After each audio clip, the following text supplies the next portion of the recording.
আমার শখের চুলাটা আজ মা বানাচ্ছিল।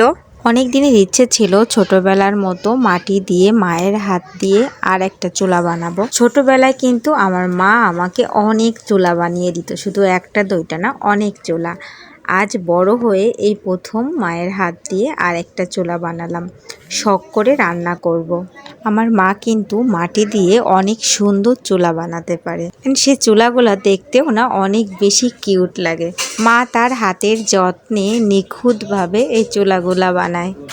ভালো মাটি ছাড়া কখনো ভালো চুলা হয় না। এই মাটিটা অনেক পুরনো বস্তার মধ্যে ছিল, আর তাই দিয়েই আমার চুলা বানাই দিচ্ছিল। মাটিটা ছিল বেলে, যার জন্য চুলাটা ওইভাবে ভালো হবে না। বানানোর সময় মা আমাকে বলছিল যে এই চুলা কিন্তু বেশি জাল জ্বললে ফেটে যাবে। চুলা বানাচ্ছে মা, কিন্তু জায়ান বেশি এক্সাইটেড, সাথে আমিও। এই চুলা বানাতে কিন্তু অনেক দিন সময় লাগছিল। ফার্স্টে মাটিটা ভালো করে কাদা কাদা করে দেন একটা চুলার শেপ আনতে গেলে, মানে শুকায় চুলার শেপ আনতে হয় আর কি।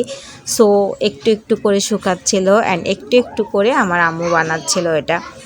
চুলার মুখ বানাচ্ছিল আর জায়ান বসে বসে দেখতেছে। জায়ান, কেমন হচ্ছে চুলা বাবা?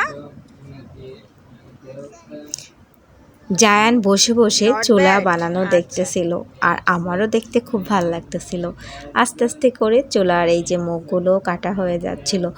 তারপর লাস্টে যখন এই চুলাটা মানে ফিনিশ করা হবে সুন্দর করে লেপে মাটি দিয়ে, তখন এত সুন্দর লাগবে দেখতে। অ্যান্ড সুন্দর চুলা হয়েছিল আমার, অ্যান্ড আমি এই চুলাতে কিন্তু রান্নাও করেছি। Bye bye.